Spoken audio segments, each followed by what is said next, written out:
When you think of mythological goddesses, and I tell you the traits passion, love, and beauty, who is the first goddess you think of?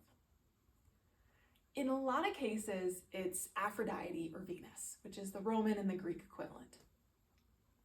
And I love that. I mean, I love that there's a goddess that represents this beauty and passion and lust and all of these things that we know women to be, even if parts of society aren't accepting of all of the matters of the woman. But the thing that we miss out on of this beautiful archetype mythological goddess is something that's kind of been left out of the history books.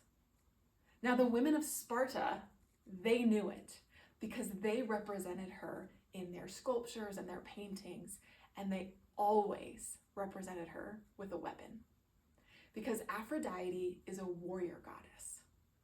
Now, that kind of is mind-blowing to me, but it's one of the reasons that I loved this painting so much, was I wanted to create Aphrodite as a modern woman.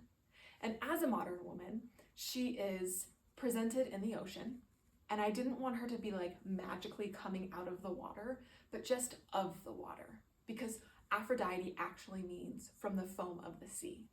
So she has this direct connection with the ocean, with water. In most historical paintings of her, she's represented with her conch shell. And I also have that depicted in this painting, but I put it as a tattoo on her back.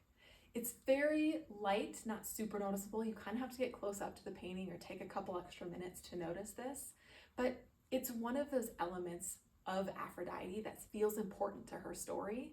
And so I wanted to make sure it was included in this painting. So I have this woman coming up from the foam of the sea.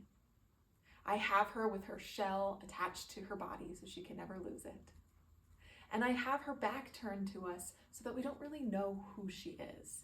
And also, we don't see any of the sensual parts that we often depict with women because she's pretty much completely covered with water. Now, she is naked because we can see that from her bare shoulders, but the viewer, the audience of this painting can't see that. We're not over-sexualizing her. We're representing this true beauty of her.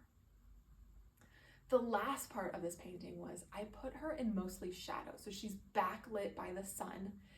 As the sun is fading, we get all those warm colors in the water and the reflections in her hair, but her skin tone is kind of unknown.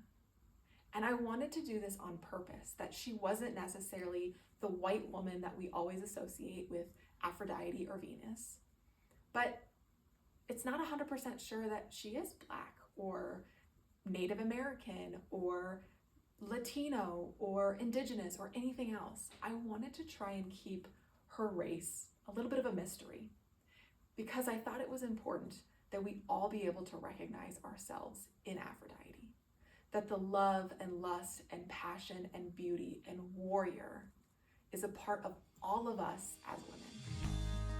And that's what's at the heart of this painting.